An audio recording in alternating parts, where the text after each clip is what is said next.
Everybody, I'm Wendy Murdoch, and this is Webinars with Wendy. We are going into year 4 in March of doing webinars. And Emma Loftus was, what you did like 3 webinars with us before? I did, yeah. Yeah. And it's been a couple years since you've been here. I do just want to say really quickly, during the month of February, we're doing Surefoot giveaways. If you do not have pads, the week of February 5th to the 12th is, you want to enter by the 11th, is your contest. So you just go to Facebook, go to the Surefoot page on Facebook, you'll find it. You just do a little survey, you're entered. We'll do a drawing on the 12th at our next webinar. And then if you have Surefoot pads, and I'm sorry, this is US only, because of the whole shipping. I can't ship to Australia, you know, it's crazy. Anyway, if you have Surefoot pads, we are giving away a $500 coupon, good for using on the Surefoot shop. And that drawing will be March, the first Monday in March. I think it's the 4th.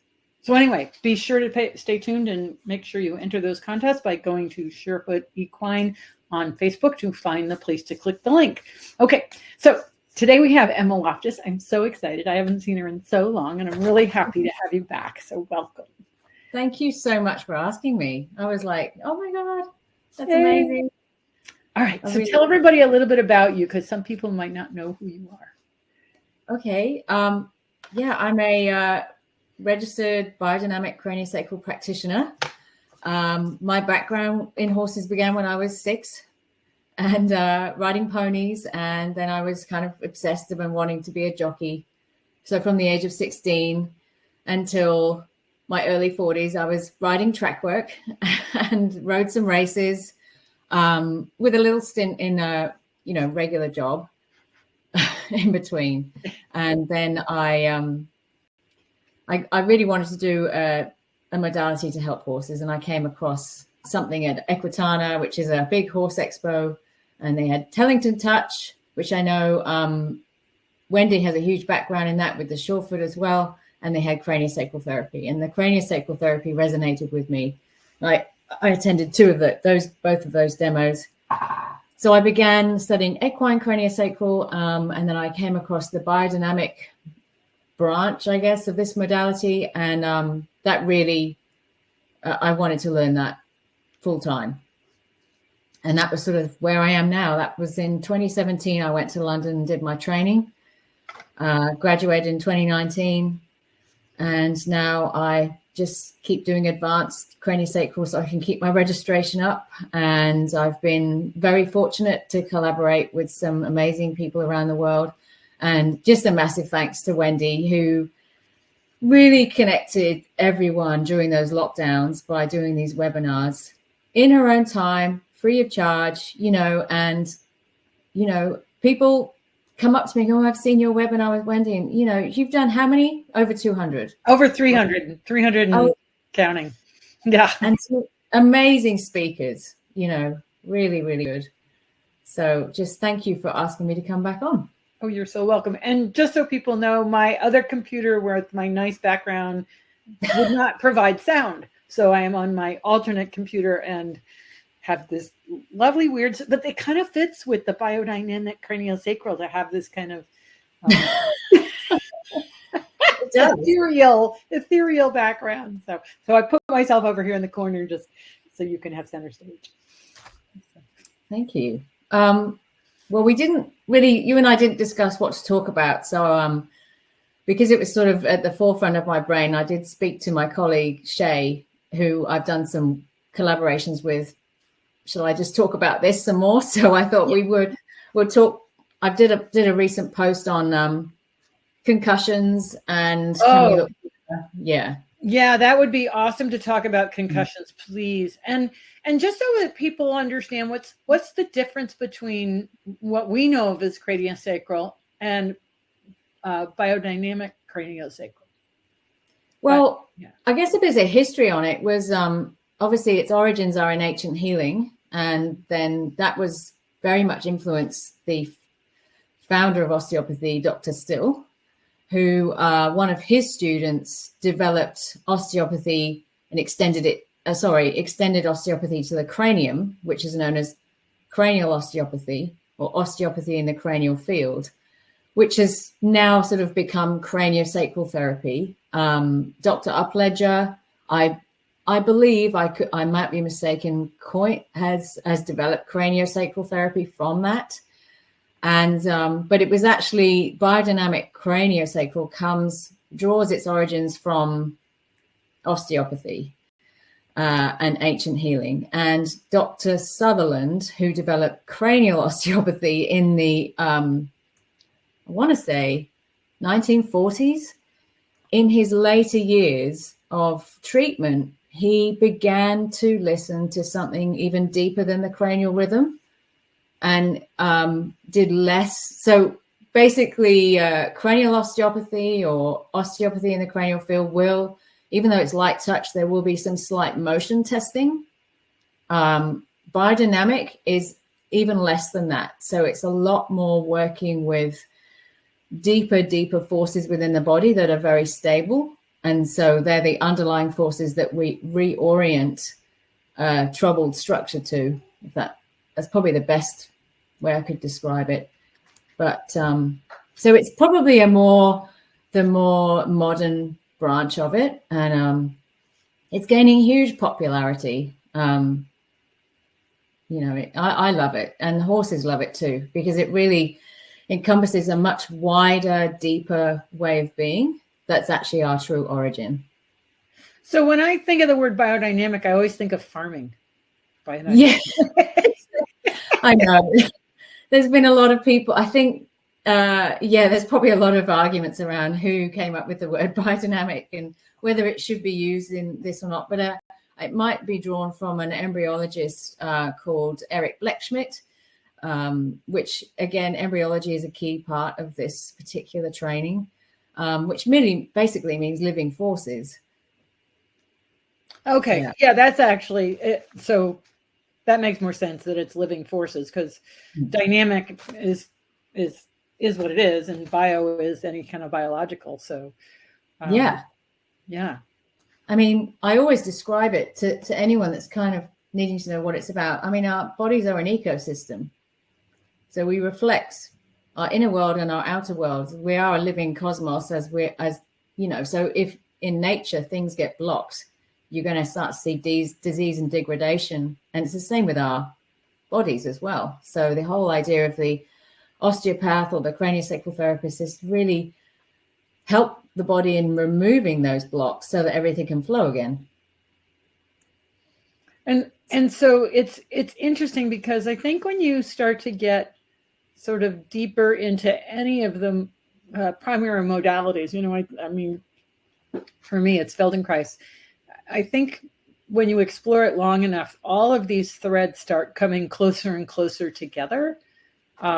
They're all coming in from slightly different tacks, but the essence is to reestablish health by bringing the body back into balance, or bringing the whatever back into balance. Absolutely. And health, the orientation to the health is a really key point in obviously the work you do and the work that we do as craniosacral therapists.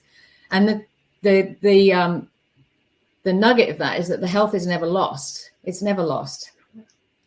It's always there. Like, it's never not there. It's not something we put into the client. We're just enabling it to find its baseline of health again, which is in there. So it's like the river's always there, even if there are logs in the way. Yeah.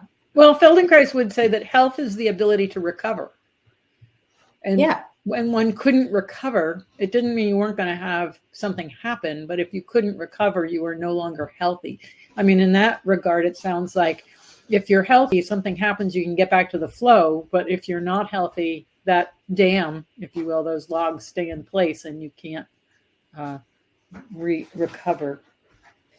Yeah. And I think this little discussion on concussion will touch on that. So it's going to be quite anatomical and getting into the nuts and bolts of the anatomy and what happens. But I think, if I may, I might just tell you a little bit about why I've been inspired to talk about it. Is a couple of years ago, where were we, 2024? Yeah. One of my advanced teachers, Michael Shea, was doing an online 2-part course on concussions and metabolic syndrome.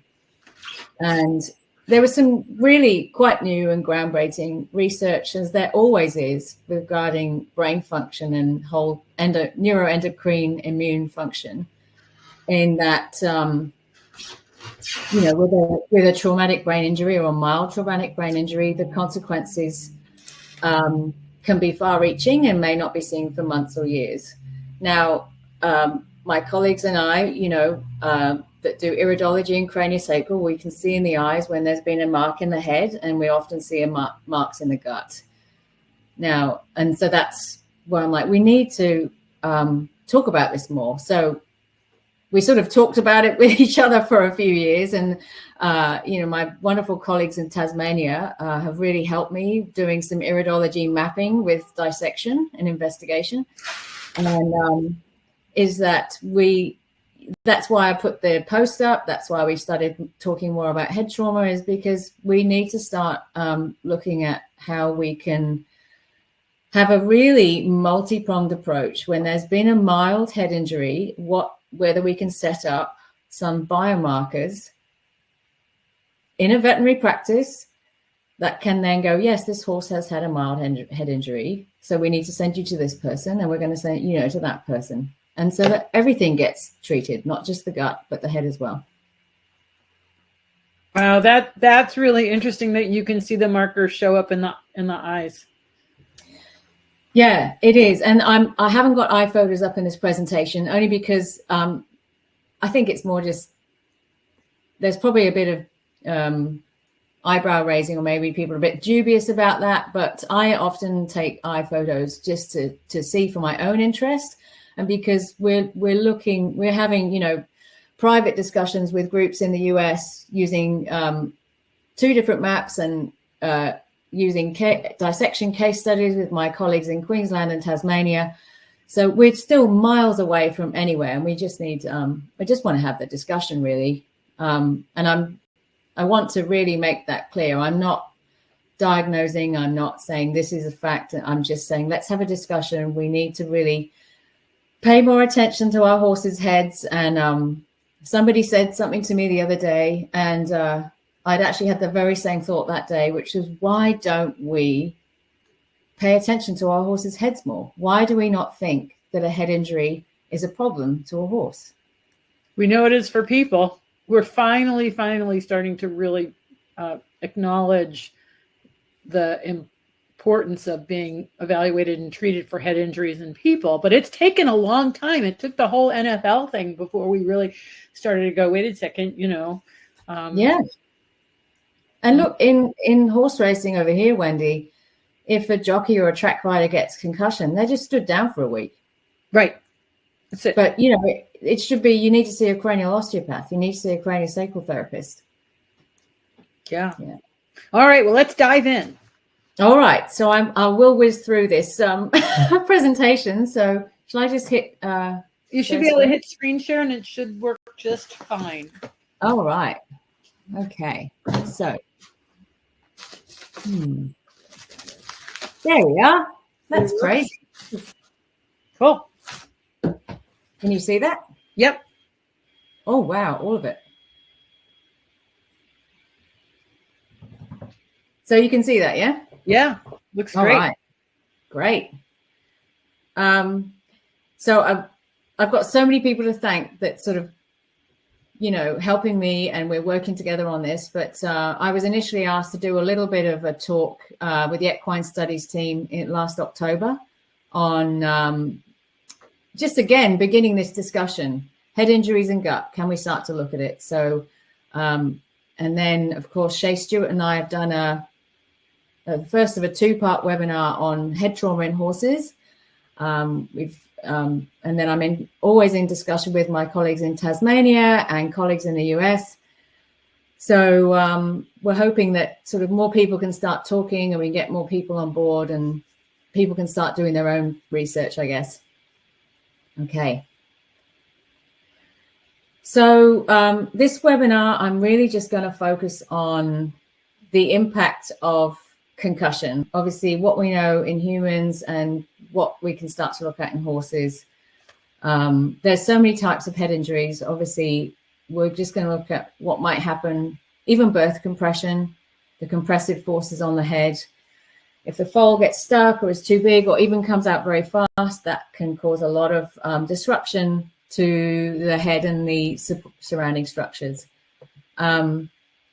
Falls, landing on the head and neck, blunt force trauma from a kick or a blow to the head, hitting the head, rearing up, hitting the head, pullback injuries, which can cause a very severe torque effect or a whiplash. And also when horses fall or rear over and land on their backside, like on their hindquarters, that will have a concussion effect up from the sacrum to the head due to the connection with the coccyx and the foramen magnum. So it's always good to think it's not just head, it can be back end as well. I have put fixed head positions and tight bridles because over time that will also affect the fluid flow from the brain and the neck. But we're going to just focus on concussions for the moment. Okay, here are just some images. Pretty horrendous. You know, horses are anything from 300 to 700 kilos. When they're falling at speed, you've got to add probably 2 tons of kinetic force onto that body, with dissipating forces outside of that. But that's an immense amount of force. And more often than not, a horse might get up and walk away, get up and walk away, but that doesn't mean that they're okay.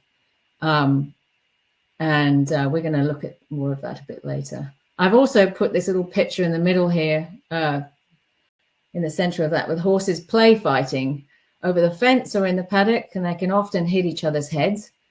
I've seen that happen a few times. And then just on their own as well, when you're not even looking, and they'll run down a hill and fall and slip, or they'll gallop around a corner and slip.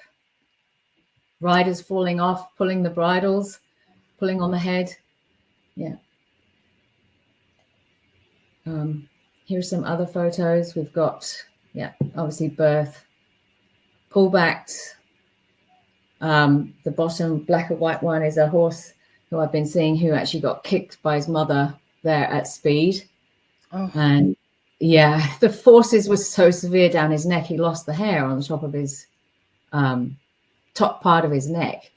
But I have seen him about 4 times now and will continue to see him. So, you know, credit to the owner for going, okay, I need you to come out. This has happened. He actually lost consciousness, that guy. Okay, so let's look at some basic cranial anatomy and what could happen in the event of a concussion.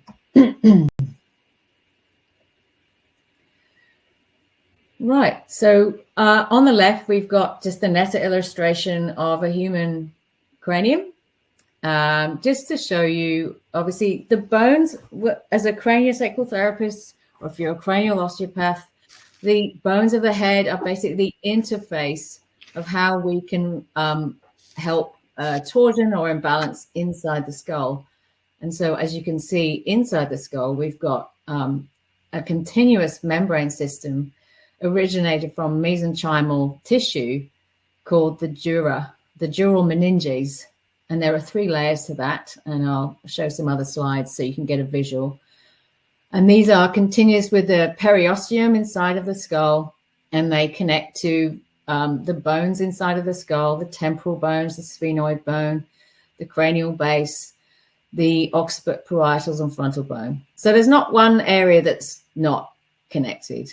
And they continue out through the foramen magnum at the back of the skull, all the way down through the center of the vertebral column to the sacrum, or to the lumbar vertebrae, and down. And then we've got fascial connection to the sacrum all the way down to the coccyx. The middle slide is just the middle picture, sorry, is just showing you that tadpole picture of us with our arms and legs. There we are. And then the picture on the right was a dissection I did in the UK in 2015. We've just sagittally sawed a horse cranium. I apologize if anyone's a bit squeamish. We're looking basically from the back of the head down towards the nose. So you can see the inside of the skull. Can you see my cursor? Yes, I can actually. Oh, that's great. That's great. So here, you know, we've got the pituitary gland would sit here.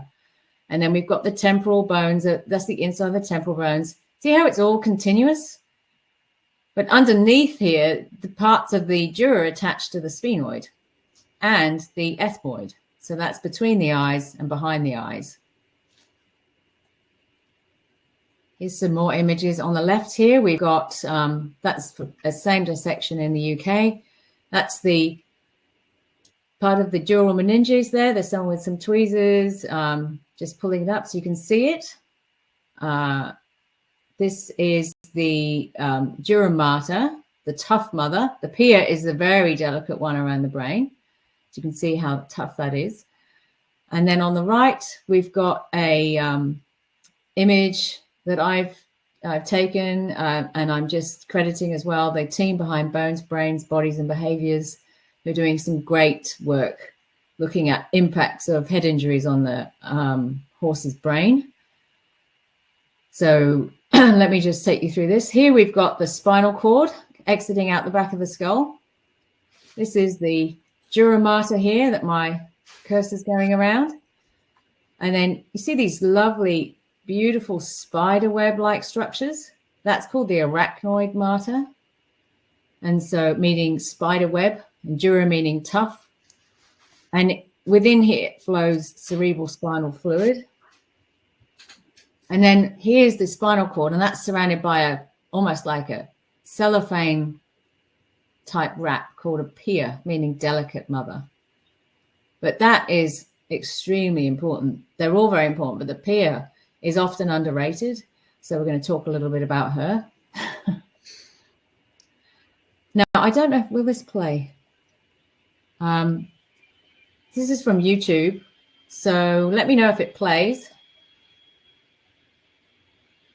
Yep. Ooh. Yeah. So we're going to look, that's what an impact can do on a human head. You can see how the brain gets rocked. Can you play that again? Yeah, I'll play it a few times. Oh, hang on. What happened? A friend of mine just came off her horse on Sunday and had a concussion. So I'm hoping she will watch this webinar or be on this webinar. Did it show again? No. It's, okay. If you just hit the little arrow at the bottom next to the sound, maybe that. Okay. Or just watch. Yeah. Damn it. It's okay. I'm sure we can find it. In fact, I can probably, if it's on YouTube.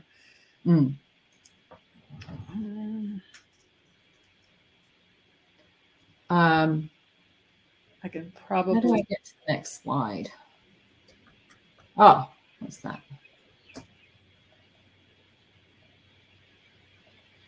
you know how I get to the next slide, or is that? You should just be able to. Oh, here we go. Yeah. Yeah. Okay. So I might be able to play it again. There you go. Oh, there we go. What you will notice about me in the 3 years since we've seen each other, I'm still terrible at tech. That's okay. You're really good at other things, right? I mean, I'll never do it. So, actually, I'm going to go back to that because I want to talk a little bit about that. So when this happens, so if you can imagine a horse's skull as well, hitting their head, falling, even pulling back, the dura is going to get ripped, torsioned. Where are we? To accommodate that. So it will kind of stay, it's doing the best it can to protect the brain and everything in it, but it then gets torqued. And as that gets stretched and ripped in cases, that's when you can get a brain bleed, which is pretty serious. Then that's going to affect, obviously, the neurons and the axons in the brain. And they don't like to be ripped and torn and stretched either. I found a link. I found it on YouTube and I posted the link to the, yeah. Oh, you did? Oh, cool. Brilliant. And I'm going to show this video as well. So in the example of when if a horse might fall head first and then onto the neck, it's a human MRI. And here we've got the spinal cord. Now, all those muscles at the top of your horse's neck and the back of your neck are all jacked into deep fascial connections with the dura of the spinal cord and the cerebral spinal fluid.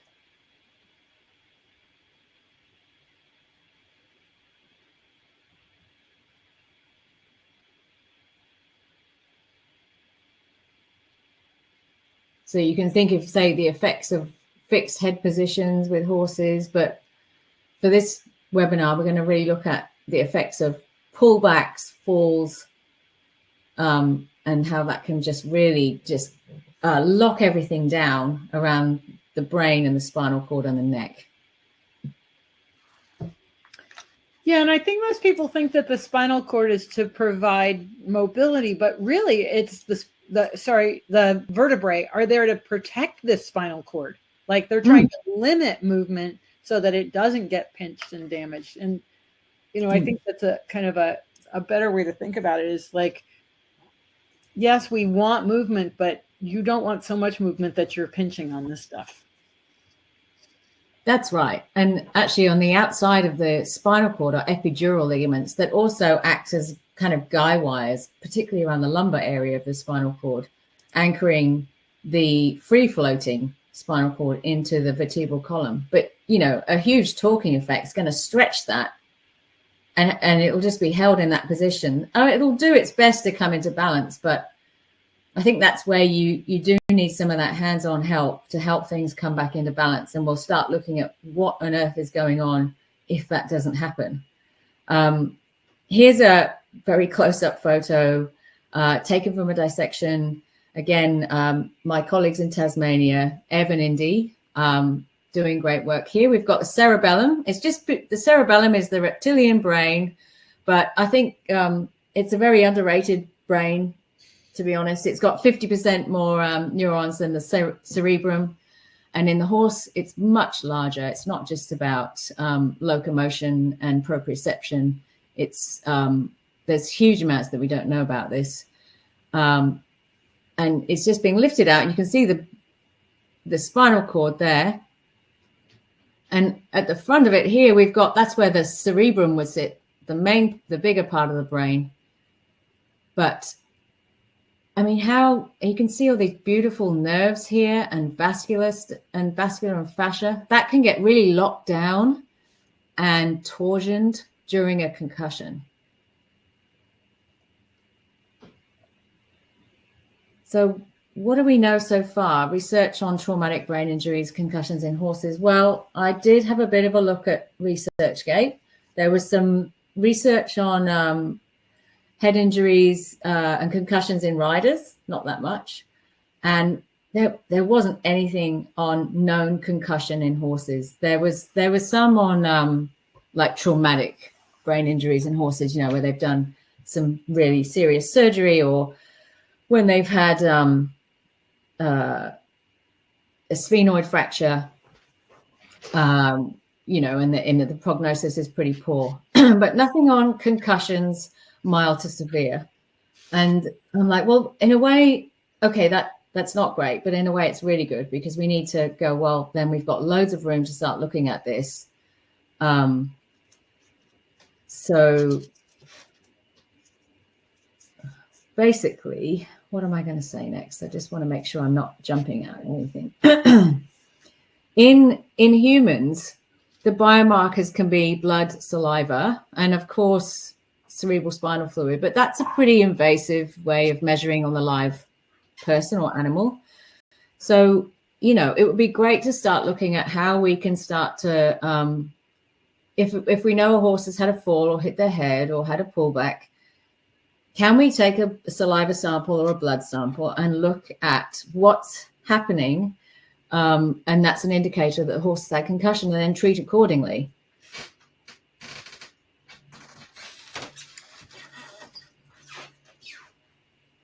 So here we go. Let's look at, I'm just going to have a look at some things here. Let's look at some of the, I'm going to actually, hang on, just look at some symptoms. Go back a bit. Hang on, where's my,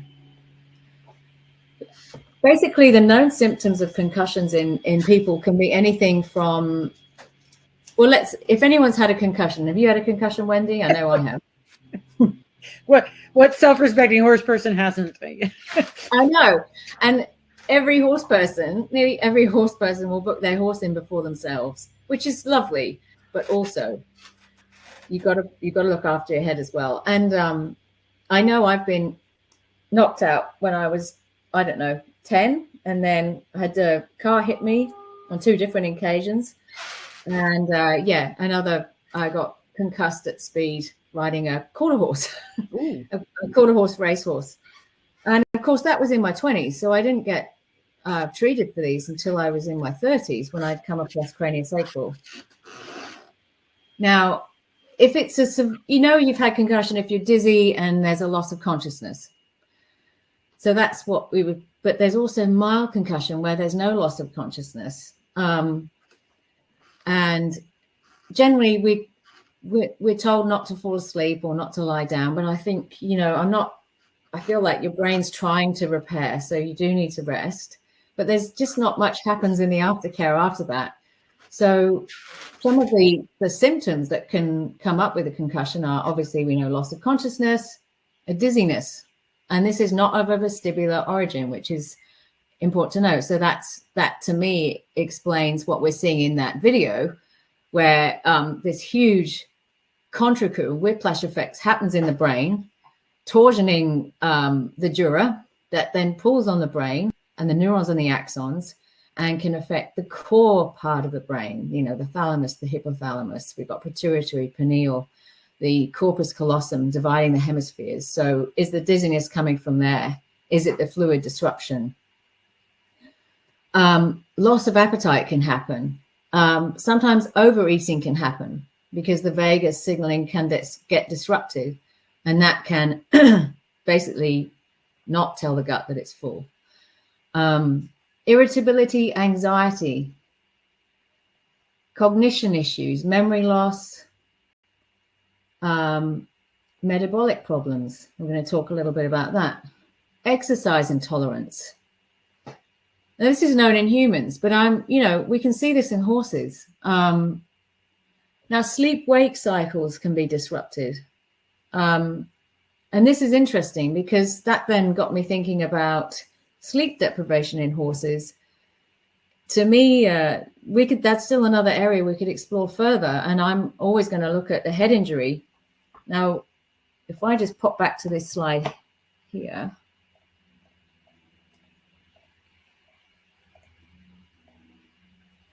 This one on the left.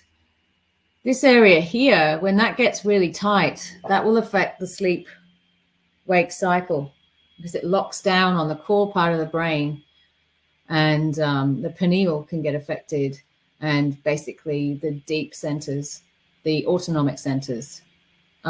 So again, it's like there's so much to explore here. Let me just move on a bit. So cerebral spinal fluid disruption, and we're going to talk a bit more about that as well.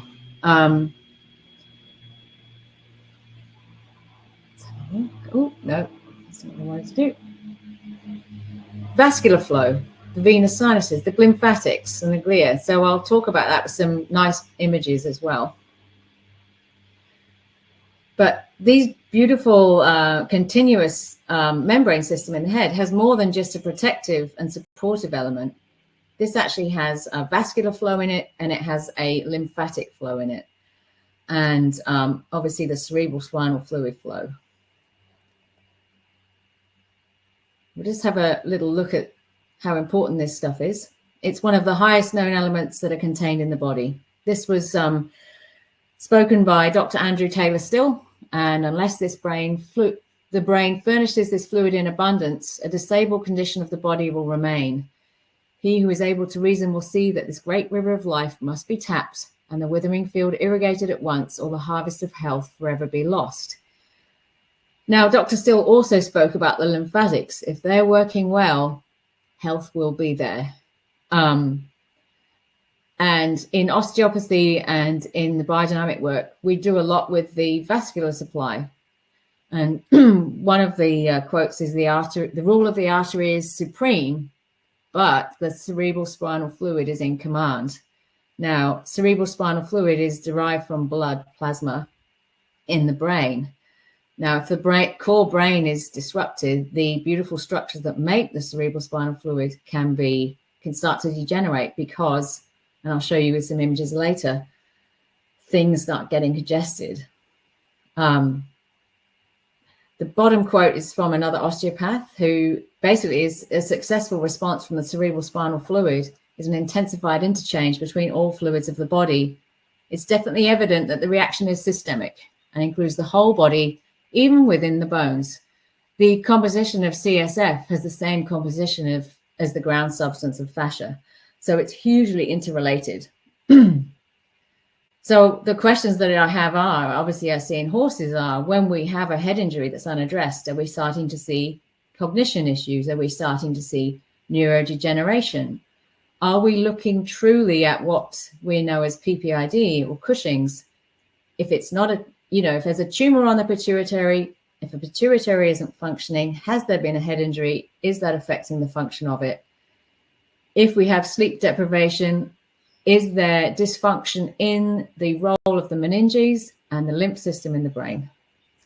If we're seeing metabolic issues in horses, are we looking at head trauma as well? So those are all my questions. Wow. Well, and full disclosure, I had a mare who came running down a hill and concussed herself, and she did it twice. Wow. She was a big Holstein mare, and it's a long story, but her foot was a club foot, and the farrier was trimming the foot and not realizing that the tendon was calcified, so it couldn't do what it was supposed to do as the foot got in better shape. And she came running down the hill and went, ass over tea kettle. But then she wound up with EPM. So that was we treated her with arnica right away. But that's when she had it, came up with EPM. How and interesting. Died of bacterial enteritis once she got over the EPM. So there's your gut connection. Yeah, exactly. We need to ask that question because otherwise we're only sort of looking at one area. I actually saw a horse yesterday, and he had been a head shaker. Or he is a head shaker at certain times of the year. And he ended up being rehabbed for severe laminitis in his hind feet. And of course, it's not the grass, what's happened here. So I was asked to come along, and I happened to see him on the way back from a big trip. And I took photos of his eyes, and we saw old injury deep into the brain area and some current compression around the head. When he was very young, his weaning was extremely stressful for him, and he tried to kill himself in the stable. He was put into a stable away from his mother. And his owners trying to think back, when would he have hit his head? When would he have hit? No, it wasn't. And when she finally said, "Oh, the weaning was terrible." So let's say that was the beginning, and there's some head shaking presenting at certain times of the year. And then he ended up with severe gut stress, not just from the weaning, but from hitting his head very badly. And he had a terrible strongyle overload that had also degraded his mesentery and the mesenteric artery function in his gut. And this had then caused a lack of vascular flow through to his hind end. And he ended up with stress through his hind end and his feet and laminitis. So it was, it's kind of going, wow, has that been, and, I'll talk a bit more later, but you could look at something that happened, I don't know, when they're young, but the fluid flow disruption symptoms might not happen for years later. And so I thought it was interesting to share that story. This image here is just showing the flow of cerebral spinal fluid into the brain. That's a human brain on the left, and this is a horse brain on the right. And I always think, look how vulnerable really the horse brain is. And even though we've got a huge amount of osseous structure here with the occiput protecting this structure, the cerebellum, look at what we put on their head, you know. And so, you know, if there's been a pullback or we're putting them in a float and they rear up, and, or like I said, running down a hill and falling over. All of these are extremely vulnerable. So I'm now talking about fluid flow disruption. So I think the best way, to describe the work is that we are an ecosystem. And my early years were a lot to do with Greenpeace, funnily enough. So I was really into environmental issues. So I always connect with, when I'm working with the body, horse or human, what's happening as an ecosystem. So if you look at these two, the top right and the bottom left images, that's basically what the head will look like after a concussion. So there's rubbish everywhere. The drainage systems are down. No debris can be dispersed because the drainage systems aren't working. And so over time, there's a congestion in fluid, and that starts to build up, and the surrounding environment starts to decay and degrade. And this is what we start to see with Alzheimer's, maybe Parkinson's, PPID, let's just say. We can get what can be visible for presentations as well: laminitis, colic, skin problems, visual problems. So there can also be other reasons for this, but the lens I'm looking through today is head trauma and concussion. What we want the brain to look like is the top left and the bottom right, where we've got this flow of blood, lymph, and cerebral spinal fluid furnishing the brain and exiting out down the neck into the heart to be pumped up again.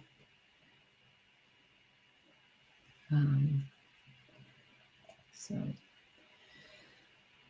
head trauma and gut health, what happens? So this brings me back to, I think, to the inspiration of starting to have these conversations a few years ago, is that a paper in, I think, 2021 or 22 looked at some college athletes, and during their playing year or playing season, whether it was a mild or traumatic brain injury, they took blood, saliva, and stool samples after an impact, and they found that within 48 hours, there was some bacteria missing from the gut, 2 in particular.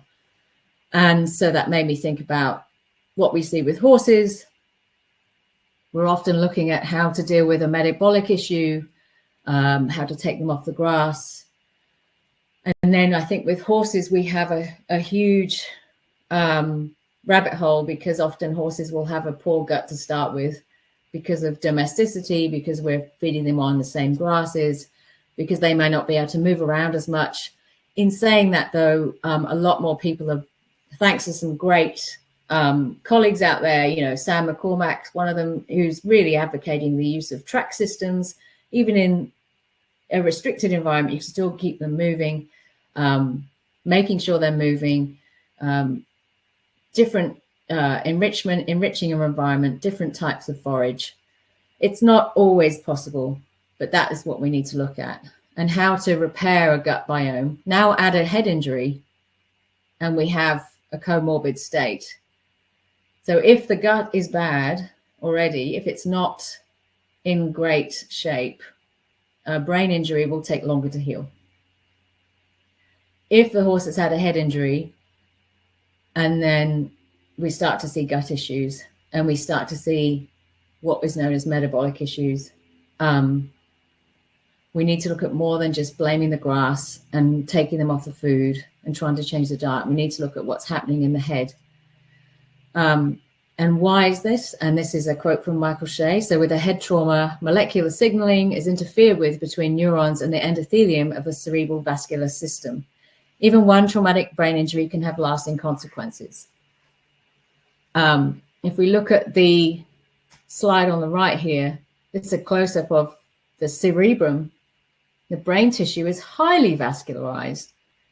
And the pia mater, the delicate mother, which is the third and innermost layer of the dural meninges, is highly underrated and extremely important as it goes deep into the folds of the brain, carrying has channels that the cerebral spinal fluid will go into, and we've got the vascular channels as well, and the glial cells, the lymphatic cells of the brain, will be there.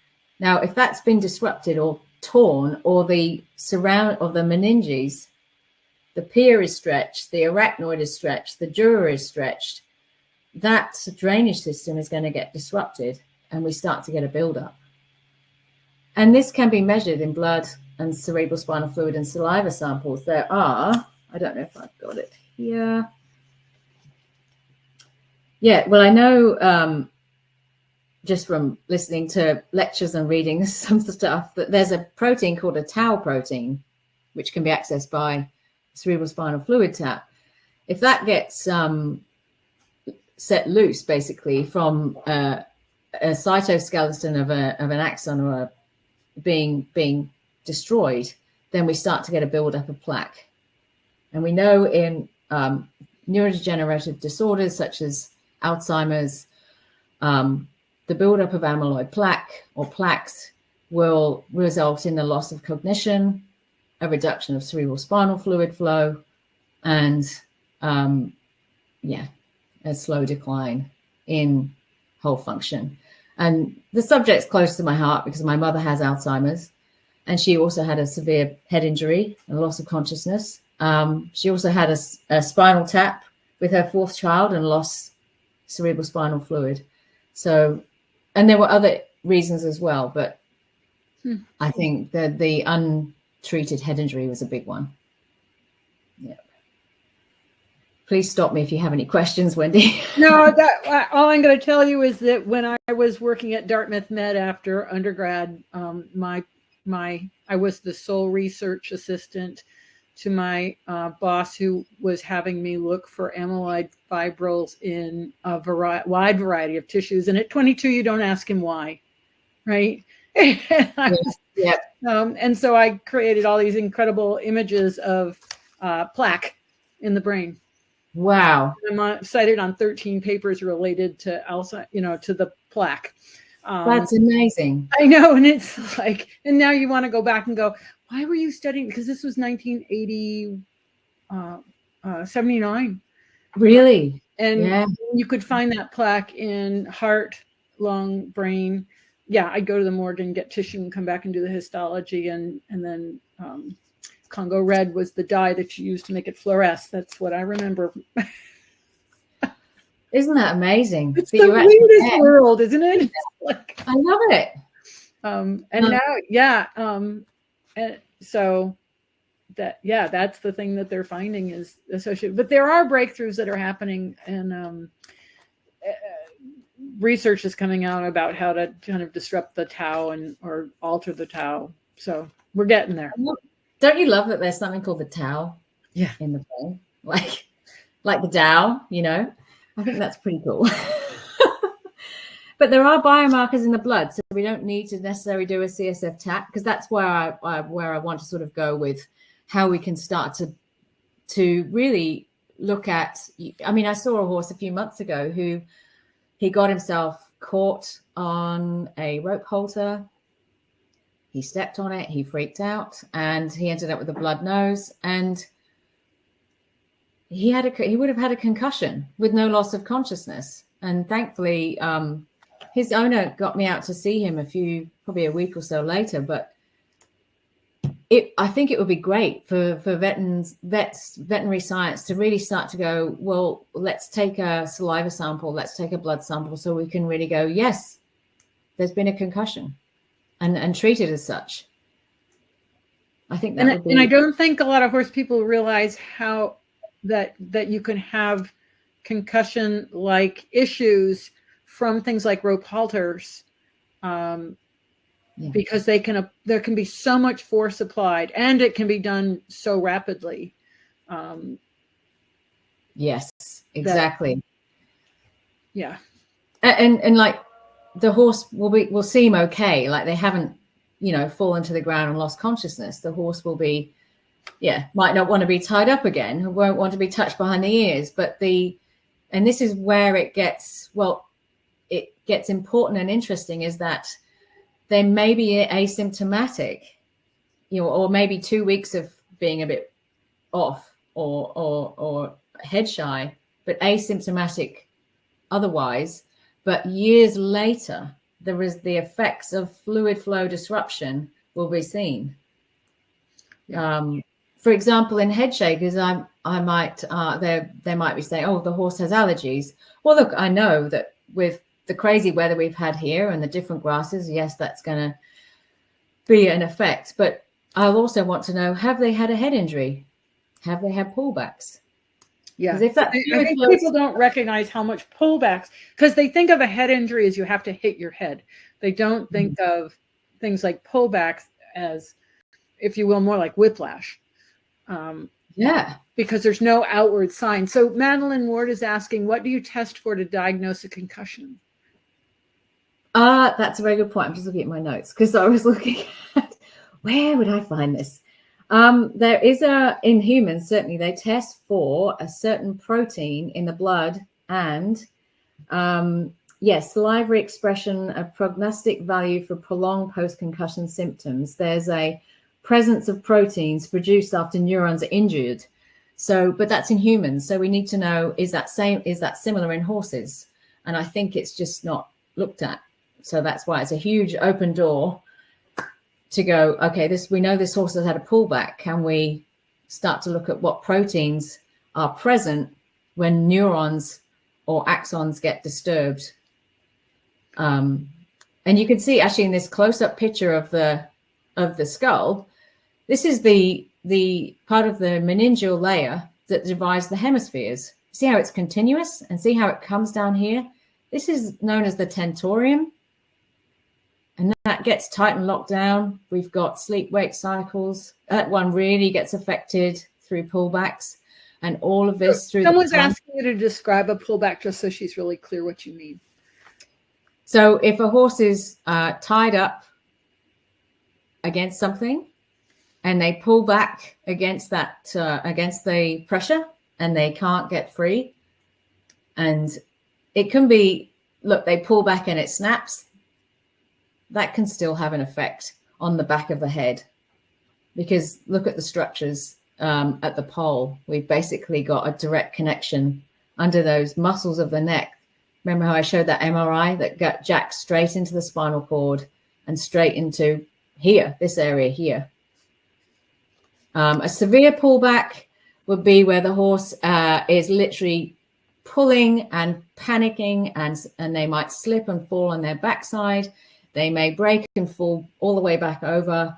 But the torsioning that happens as they try to get away will have a huge effect on these structures and start to pull them out of alignment. Okay. And as you can see here, look at the blood flow here. So this is known as the confluence of sinuses. And in here, we've got not glymphatic, but actual lymphatic structures within the blood here and cerebral spinal fluid that are designed to provide nutrient and clear waste. And the waste will come out down through here. I hope that explains it okay. Let me have a look.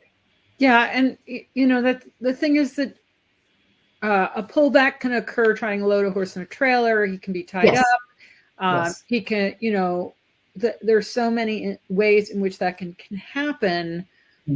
And we tend to not think about the fact that the halter's going around behind it's basically going over the atlanto-occipital joint. So when that horse pulls back, you're putting a tremendous amount of pressure on that atlanto-occipital joint below the pole, which is the highest point in the skull, right? That the pole is actually just stop sharing. Talking about the joint that's at the back of the head. Yeah. Maybe you've got a skull. I've got a skull. Yay! And there's some nerves, and then here's some blood supply. But okay, so your halter is going to be here, or your bridle. But it could slip down, and I think what can often happen, and you'll see that with halters, is that the rope slide your hand down a little bit more away from the pole, back there. And if it's getting back there when that horse pulls back, nope, good. Occiput, go to the occiput. Yeah, here we go. And here are the master. Yeah, but if the rope halter comes around that part, like if it slips down a little bit before the horse pulls back, you're putting so much pressure. So much pressure. These areas are basically here on us. Yeah. Okay. And they become hugely painful, and they talk to the temporal bones, which obviously we've got the hyoid connection there. You've got your cerebellum just in here. Here's your spinal cord exiting there. So if we look at that on there, like Wendy was saying, imagine that pressure down. Yeah. And so if your horse is 500 kilos and they pull back, that's 1.5 tons of kinetic force. Right. Yeah. Someone's asking you to describe pole evil. Is that just a sore pole area? I mean, the pole area, let's have a look at what that is. My wonderful friend Ev, my wonderful friend Ev in Tasmania said, a lot of people misunderstand what the pole is. The pole is kind of everything down here. It is what we know in anatomical terms, the occipital atlantal joint. Okay, so I have a definition of pole evil, which is an inflammatory condition in the supraspinous bursa, fistulus. So pole evil is like a sore, an inflamed bursa at the cranial end of the neck, as opposed to what we're talking about with whiplash. Yeah. So there is a bursa that where the nuchal ligament kind of interfaces with the dorsal process of C2. Mm-hmm. Now I'm assuming that would happen. It could happen from a pullback. Certainly fixed head positions, when they're overflexed in roll curve, for example. I'll just put the link to Wikipedia in here so people can look at that a bit more if they want. So, anytime, so many times people get a horse and as somebody's describing, there's a scar around the base of the ear. Yeah. What's happened there? And scars, I think, can you talk a little bit about when you see scars on a horse's head? Should that give us a clue? Is that like a hint we should have somebody look at our horse? Well, absolutely. Sometimes people will say, oh, it's because they got their fly mask caught. Well, that's going to be painful. I absolutely will look at scars. Sometimes horses can get their halters left on. I have seen one that it was left on as a foal and got too tight. So the compression through his whole upper face and mandible and temporals would have, you just can't imagine trying to eat with straps around your face for a year. It's not going to work. I actually wanted to mention something, Wendy, that's about the fluid flow disruption that they've done.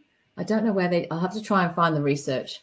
The internal jugular veins. So talking about the fluid flow disruption, they're going to come down here. So right in here, let me have a look. If I can hold that up. Yeah. That's the hypoglossal canal right there. But here we've got the jugular foramen. There's not much room, is there? Mm-mm. So out of there are your internal jugulars, your vagus, your glossopharyngeal nerve, and your accessory nerve. Now, this can get really, really congested when there's been a head injury. So if there's been a head injury here, this all gets blocked. Now, they have found, so 60% of your waste gets carried down here down to the heart, and you get fresh blood. Now, they found in people with concussions with only 2 weeks of symptoms, asymptomatic. 6 months later, the MRI images showing these completely congested, not even visible on the MRI. And, you know, we can often see, I mean, from the training of in craniosacral, we can get a sense of, is there fluid flow there? Now, that's why we learn to sort of have our hands on the bones, because these are the interface for what's going on inside. I'll show you where it is on the horse. But I mean, that's fascinating. So that's where we see problems years later, months later, and we start to just treat the symptom, but we're not looking at what's going on. So with the horse, we've got here the foramen lacerum, and then we have the jugular foramen. It's not much, really. No. Not considering the size of everything else, right? Relatively speaking, it's kind of small. Yeah. So a pullback, remember that force down or an impact? Yeah. Yeah, and you know, a kick to the head. I mean, it doesn't even have to be something that you know has happened. And I think that that's one of the things with head injuries in horses. I think probably most of them occur when we're not looking. Yeah, absolutely. I don't know if I have any other things to share for you, but I'll just quickly check. So we've been there. We've talked about that, inflammatory conditions. Now, I think my colleagues that dissect in Europe, here in Australia, and in Tasmania, also Australia, they are finding chronic stress in the system in every horse. So when you do a dissection, can you actually see that trauma to the head I mean, there's probably some cases where you can, in some cases you're going to see an effect in the tissue and you're going to surmise that there was a head injury. Is that correct? That's, yeah, very well put, actually, because, and this is where I'm like, well, for this to be taken seriously, we need to start doing more testing. So my colleagues certainly did a dissection on a horse who had a visible head trauma when she was very young. So there was a dent in the skull. Now, in dissection, they did go to the head, and the dent was almost half the size of my fist, and going straight into, obviously, the dorsal part of the brain, the front of the brain. And then you've got to think of the contra-coup effect to the base of the brain. Now, what's underneath there? Pituitary gland, pineal gland. We've got endocrine issues, you know. But yeah, so we could see it. I did attend one late last year. The horse had repeatedly would hit his head coming off the float. Mm-hmm. And we could hardly pull the frontal bone off the brain. It was so stuck. The dura was so stuck. But that's another place that people don't think about. I mean, that yes, my horse hit his head on the trailer, right? Or even, you know, get jostled in the trailer and whack their head on the side of we don't think about those things as head injuries. We just think, oh, the horse hit his head, right? We have to start changing the way we think about it when we see these things as we do with people. And it takes time, because we've been so sort of lulled into the idea that, oh, he's fine. Well, yeah, that's fine. He's fine. He's okay. He's walking around. And that's that concussion with no visible symptoms. But now we can see what's happening underneath. Now, obviously, there are apps, you know, in the human world for because in this slide here, you can see the vagus nerve obviously has a huge role in creating anti-inflammatory response, which is great when there's been a trauma. But if that's been affected in the head because of where it is in the brain and where it exits out of those tiny holes, then it's not going to do its job. And so that will also affect the heart rate variability because of the connection with the heart and the vagus, how that wraps around the heart, the left portion. And then, of course, we've got the vascular disruption, which will also affect the heart. Now, there are apps that can help people with their heart rate variability. And there's also vagal nerve stimulation. Now, I'll just come out of that. Back to us. Yeah, where I want to mention that is those apps are great, and so is the vagal nerve stimulation. However, it's not going to help the disrupted... Let's stop your screen share there so we can see you holding this. Will I stop sharing? Yeah, you just have to stop sharing. There you go. Yeah, so it's not going to help bring those meninges, those dura, and the brain back into balance. It's not going to help. So it'll, do you know what I mean? A lot of people are like, well, let's just find a quick fix and do the vagal nerve stimulation, or let's just get my heart rate back. However, this is still a problem. So basically, in other words, when you have any kind of injury to the head, you're going to affect the bones in the head, which can move. And I've seen horses where their skulls, where you could watch their skull changing shape. There was such a problem. And so if we only treat the symptom of the vagal nerve and that sort of thing, but don't reestablish the balance in the structure of the skull and the tissues, we're not really addressing the problem. Yeah, because they still need to be brought back into balance. And the autonomic nervous system, which of course is deep here as well, that needs to be brought back into balance. We need to get those bridges built again. We need to get the plumbing sorted again, you know, because otherwise no debris can leave the ecosystem that's been under attack. So I have a friend who is unfortunately not with us anymore, but he had a nasty fracture of his neck a long time ago, water skiing. And he, it was a fairly basic fracture. It healed quickly, but he then suffered from horrendous migraines. And I don't know if it was dizziness as well, but he had post-concussion syndrome. So he's an osteopath. So he got plenty of osteopathic treatments, but he also used the vagal nerve. He developed a vagal nerve stimulator to help that as well. So it's again going back to let's have everything right on hand. So I have a hard stop at in about 5-10 minutes. That's fine. 7:30 class. Because we could go on forever. I know we could. So and thank you. Somebody just put this. What can you do for horses that are suffering from head trauma? You know, like the T-Touch head wrap has helped yes. a lot of horses. It does. Fascinatingly enough.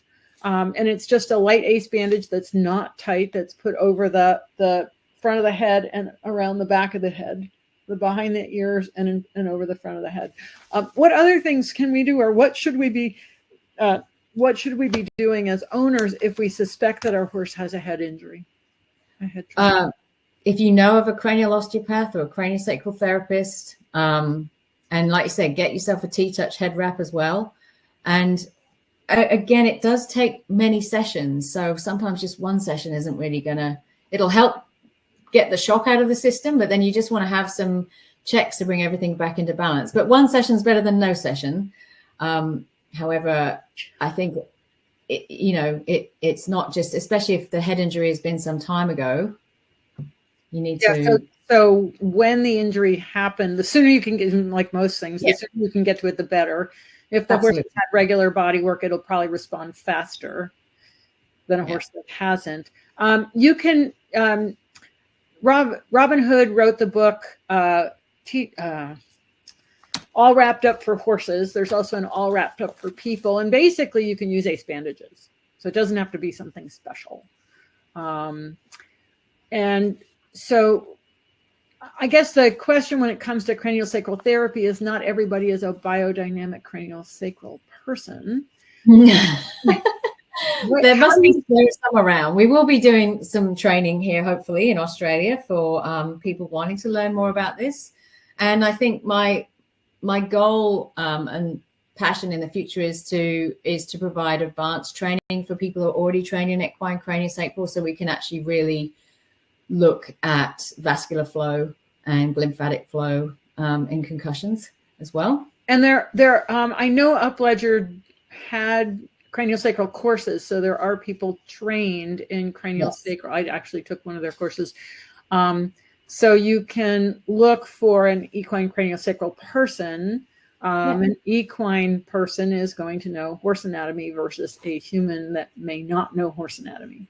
And hopefully there should be some animal, if there's an animal osteopath, they will have hopefully done some human osteopathic training as well. So they will know osteopathy in the cranial field, which can be very helpful. Yeah. And so the big issue here is that every state is different. You have to be sure to check out the person you're going to have come and work on your horse. You know, licensing is different in Australia than it is in the United States. And so it's just important to, I would always like to get references or good recommendations from people that I trust. In the United States, we don't have a national system of certification for bodywork for horses, which hopefully we will at some point, but that's down the road. So, you know, you do have to vet the person you're going to use. Please, you know, talk to your vet, ask them if they know a good craniosacral person, you know, check out their credentials and that sort of thing, because there's a lot of people in this country that can say they know how to do something, but there's big difference in the skill levels. And I think if you've got a horse that you're always struggling with metabolic issues or Cushing's, maybe just widen your lens a little bit and maybe go, has there been a head thing as well? And can we address that as well? I think that's, you know, what I tend to see when I see horses. I will look at their eyes, go, oh, we do have a head thing that can help address the gut thing, as well as what you're doing diet-wise to help with the gut, as you know. I think that's actually Chalisa, Wendy asked where you can buy the T-Touch head bandage in Australia. So T-Touch Australia would have. Yeah, they would have it. Yeah. I'm sure they have the book. And it's got great different wrap techniques that are really, really helpful. And again, it's Ace bandages. So there we go. Yeah, well, T-Touch at Shaw, that's in Canada. Yeah. Oh, yeah. Yeah, but there is T-Touch because Robin goes to Australia and she does dogs and horses in Australia, and she goes back in October. So it's great. I'm sorry to have to kind of. Nope. I think I think I've covered everything, but I think it's just more like, I think in the future we'll see hopefully more testing and more awareness around mild concussion for horses, that we can then have a really multi-pronged approach. And just know that if basically laminitis, there could be a predisposition for it. Okay. And it could be poor gut. It could be poor gut and head injury. So it's just kind of, I want people to kind of ask the bigger questions. Well, I think that's the takeaway, is that just because you're seeing a problem in one area of the body doesn't mean that it isn't related to another place in the body. And that's, we have to look at this as an entire system and treat the whole horse, because if we're only focusing on one part, we could actually be missing the big picture. Perfectly put. Thank you so much. So nice to see you again. Let's not let take so long to get back together. I know, amazing. When are you coming over to Australia? I don't know, but it's starting to come up on my radar screen again. So I was there in 2019. So oh wow, it's time for you to come back. We're okay. All right, well, I'll let you know. Thank you so much. And thanks everyone for coming on board and all your comments. I've just been reading through. It's great. Just tell your friends that all the webinars recorded, and you can find them at wendymurdoch.com/webinars. They're all free. They're there. Tell your friends and share the links. So thanks. Big thanks to you, Wendy. You've done all of this in your own time, so I appreciate it. Thank you. Thanks. Bye. Bye.